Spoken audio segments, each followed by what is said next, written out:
What if you could fire the bank, stop paying interest to lenders, and build tax-free wealth without Wall Street? Most people have never learned how to actually understand money. But in this video, I'm going to break down exactly what you need to know about whole life insurance and how the wealthy have been utilizing whole life insurance for generations to be able to become their own banker. And at the end of this video, you'll be able to tell whether or not this is something that you would like to implement in your life. Wait. Before we move on, be sure to turn your notifications on and like and subscribe to the content down here below so that we can keep delivering more and more value to you every single day. My name is Josh Waxman and I am an authorized infinite banking practitioner. I own an agency in Miami where we specialize 100% in the infinite banking concept. This video is going to break down everything for you and how you can understand the history of this and what you're going to need to know to be able to implement this in your life. Throughout history, we have had tons of different financial situations happening in our lives. The banks have been created throughout the last 500 years so that they can start earning interest on all of the money that we as the people deposit into the bank. Wall Street was created so that they could then speculate on what's going on in the business world. And we have situations where now we are so used to putting money into the banks and then they lend out our money to go make money on our money for themselves. We are so conditioned to put money away into 401ks and IRAs, into these government-sponsored plans because we get a match, and this situation defers our taxes down the line for the future. And what this does for us is it makes our retirement or our future or our passive income time much less predictable. You and I have no idea what taxes are going to be in the future. What we do know is what taxes are right now. And what taxes are right now are actually the lowest that they've ever been.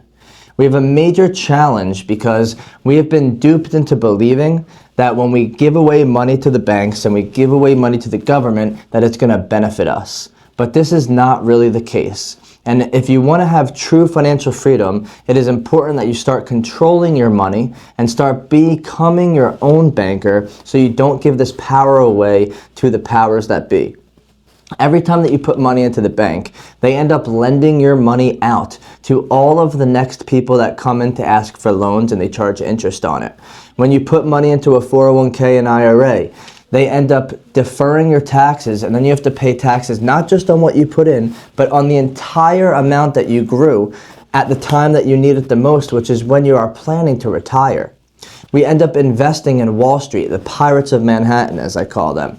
And this is something I learned from Barry James Dyke in his book Pirates of Manhattan, is because they are speculating on what's going out in the business world without any sound money. Up until 1913, we had sound money in the United States. We had money that was backed by gold. We had money that was backed by the full faith of the United States government. But that is all that our money is backed by today. It is called fiat money. And fiat money means that they are able to create more money out of thin air. What this does for me and you as everyday citizens of America is that it causes massive inflation. And this massive inflation makes the purchasing power of every dollar that we earn less and less and less. Not only that, but then we have to pay taxes on the money that we earn. So we end up paying taxes on the money that we earned, federal, some state, and some local tax. We pay taxes on the things that we buy in the form of sales tax. We have to pay taxes on the things that we sell in the form of sales and use tax for a business. And then when we pass money to our family with all these other vehicles, we have to pay taxes as well through estate taxes. And a lot of people wonder why I'm all about having everything be tax-free. This is because it is our time right now to get ourselves out of the system. It is our time to be able to stop relying on the bank, stop relying on the government to control our financial futures. And what we're able to do is, instead of giving this power away, we have a solution to be able to put this power back into the hands of you and me, and it's called the infinite banking concept.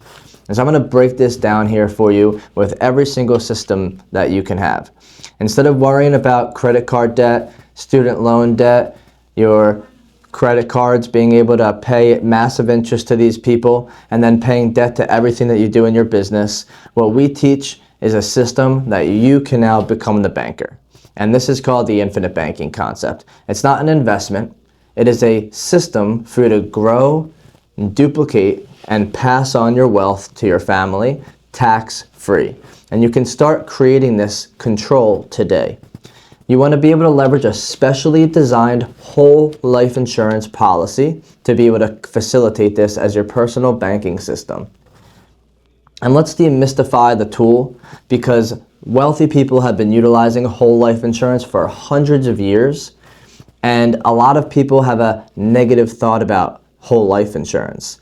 It really is the most sound solution out there to privatize banking, and it is the only place that you can put your money that is guaranteed never to lose, guaranteed never to go down, guaranteed to be there for you, and guaranteed to leave money behind to your family, uninterrupted compound growth. There's a few key features of a whole life insurance policy that I want to break down for you here. First is the guaranteed death benefit, or the legacy component. This is money that for every dollar that you put into a policy, whether you pay monthly, quarterly, or annual premiums, then you actually are able to leave behind between $350 to $1,500 of guaranteed death benefit. That means that no matter what happens, you put $1 into a policy and you have $1,000 of death benefit, and you walk outside and get hit by a truck right now, that money is going to your family tax-free. The second is guaranteed cash value growth. This is uninterrupted savings component of a life insurance policy. There is no cash value growth when you have a simple term policy. A term policy is just simply buying the death benefit for a small amount of premium, whereas whole life insurance has a savings component that allows you to grow uninterrupted compound growth. The third feature of a whole life policy is called dividends. And dividends are not the same in a whole life policy as they are when you're buying a stock. It is not a system of a rate of return as you know it in the stock market or with your investments. In life insurance, dividends are the leftover surplus of premiums, which other people would call that other people would say that you're giving back the excess premiums that you paid, but it's really the profit sharing of the life insurance company. Because in mutual life insurance companies, the only shareholders are the policyholders, which is another aspect of this is what a mutual life insurance company is. There are stock companies and mutual companies. Stock companies are publicly traded on the stock exchange, and their first interest is in the stockholders because they have to show profits so that they can make their stock go up in price. Mutual companies are 100% funded and owned by the policyholders themselves. And so therefore, their only pressure in business is to make sure that the policyholders have the best possible situation financially that they can have. It is their core responsibility as the life insurance company of a mutual company that they want to make sure they have safe investments, and sound money so that they never have to worry about making their only responsibility, their policyholders, unhappy. Fixed premiums are also something that is unique to whole life insurance. Term policies often have what's called annual renewable premiums, which means they go up every year or every so many years. Universal life policies are fixed from the start but have the ability to be flexible based on what the insurer, based on the insurance company and what they deem right. And so for a fixed, guaranteed, contractual premium from whatever age you are now for the rest of your life till you're 121 years old, a whole life insurance policy is 100% guaranteed to be fixed no matter what. No matter what happens in the environment, in the economy, out there with the politics, with taxes, everything is fixed 100% contractually inside of a whole life insurance policy. All of these guarantees are fixed from the start. You also have guaranteed interest rate. With most carriers today, the guaranteed interest rate is somewhere between 3 and 5%. And then they have dividends, and the dividends are the interest is factored inside of the dividends. And so this is a concept of understanding how the policyholders work and how each feature of the policy benefits you as the policy holder and policy owner. All of these situations allow you to be able to have a sound money solution, so you don't have to worry about the market volatility, the taxes volatility, whether or not you're going to have money tomorrow, what's going on with the presidency, what's going on with the economy, what's going on in the world. None of that has any effect when you put your money into a whole life insurance policy. It is all 100% fixed, guaranteed from the start. So now let's put this all together. How does infinite banking work? Well, the first thing you want to understand is that you're going to be overfunding your policy. And you do this by using what's called paid up additions, or PUAs.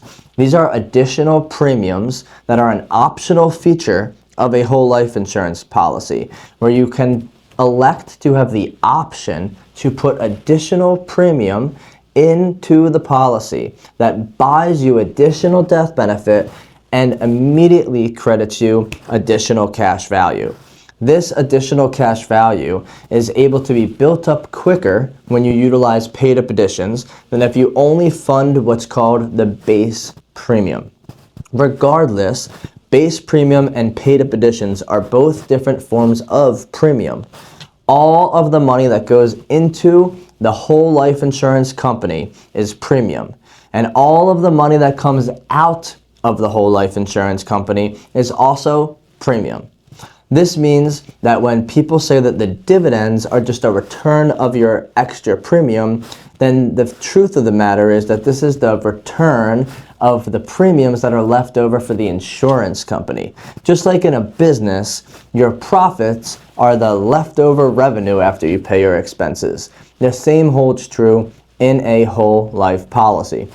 With infinite banking, the policy is structured by an authorized infinite banking practitioner, where you can go onto infinitebanking.org and see if the person that is advising you and assisting you with this process is actually a certified and authorized infinite banking practitioner through the Nelson Nash Institute. You can borrow against the cash value of the policy, not from your policy, against your policy. Your policy is collateral, and you're able to borrow against a portion of the cash value, typically 90 to 95%, depending on the carrier, of the actual cash value, not the death benefit, the cash value. And you're able to borrow against this. Your cash value is the collateral, and you can utilize that for whatever you want. The interest and the dividends that are credited to your policy continue to grow on the full amount of the policy, as if you never took any money out of it. This is what's called non-direct recognition. There are direct and non-direct recognition companies. Both of them serve their own purpose uniquely, and they're both better than others in certain situations. So it's best to consult with your IBC practitioner to see what situation is better for you, whether you're going to want a direct or non-direct recognition company. Nelson Nash doesn't say that one is better than the other, but what he does say is you must work with a mutual company, not a stock company.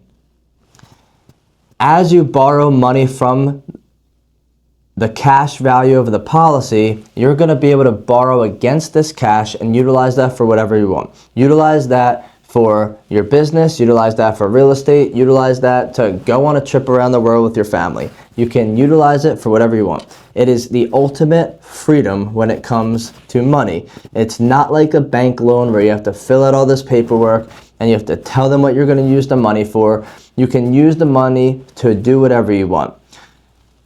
A common example is a real estate investor that is putting money into a policy and then borrowing against the policy to be able to go fund a real estate deal. They can put $500,000 into their policy, borrow against, let's say, $400,000, and use that $400,000 to go buy a property, whether they're putting that as a down payment or buying it free and clear. and then they can pay back their life insurance company on their terms and their time frame. And this is really what you want to understand, how to maximize this for you, because everybody has different situations in their life and utilizes this for different things. Here's how to do it the right way. Here's some of the do's and don'ts of infinite banking. Number one, use a dividend-paying mutual whole life insurance company. Number two, avoid modified endowment contracts. In 1988, the IRS, Ronald Reagan passed the Tax Reform Act, and part of that was that you had what is called a modified endowment contract, which means you can't put too much cash into a policy based on the death benefit of that policy. Otherwise, it will become a taxable investment and will be treated like a qualified retirement account. Number three is you must structure the policy for maximum cash value and utilize it the best way possible. Number four is to work with a specialist, not a generalist. There are a lot of financial advisors, life insurance agents, and financial professionals that do it all. I'm not one of those that does it all. I understand a large majority of things that are out there, but I focus specifically on this, and this is 100% of what I do every single day.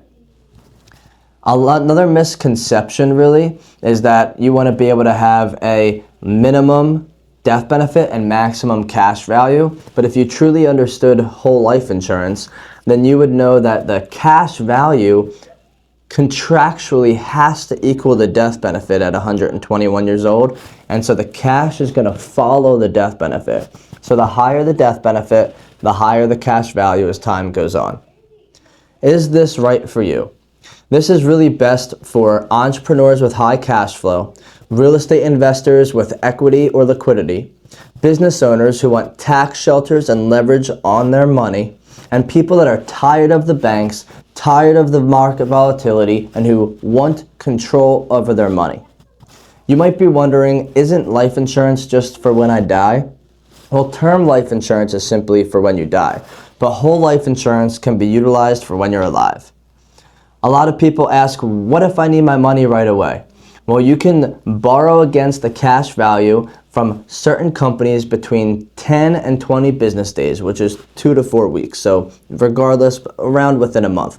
Most companies work this way. Some companies make you wait a year. Some companies, they don't allow you to overfund it the same way, and it might take 5 or 10 years to get to this point. That's why you want to work with somebody that has access to multiple carriers that knows how to utilize this properly. What if I die from a loan, or with a loan, sorry. What happens if I die with a loan outstanding? Well, if you die with a loan outstanding, then the death benefit just pays the remaining loan that is outstanding. So if your family has a $10 million death benefit and you have a $1 million loan outstanding, they don't owe them $1 million, but instead of your family getting $10 million, they'll get $10 million minus the $1 million outstanding, and they will net $9 million in tax-free cash. How is this different from a Roth IRA? A lot of people ask me. Well, this is like the rich man's Roth. At least that's what Tony Robbins calls it, is the rich man's Roth. Why? Because they both, Roth and whole life, are both tax-free, but a Roth is capped at $7,000 a year in contributions. You also can't have more than $161,000 of income as a single. Let me start over.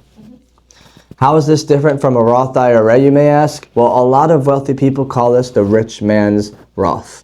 Why? Because there's no income contribution limit. There is no, let me start over one more time. How is this different from a Roth IRA, you may ask? Well, most successful people would call this the rich man's Roth. Why? Because a Roth is capped out on the contribution every single year and capped out on the income that you can have in order to contribute to it. This has unlimited income potential and unlimited contribution allowable in a single guaranteed year.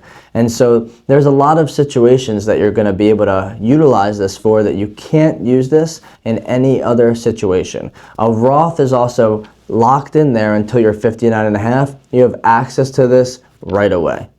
So if this resonates with you, here's your next step. You can take the liquidity scorecard to see if this is a right fit for you and be able to utilize this to see if you have cash available to fund a whole life insurance policy so you can create your own private banking system.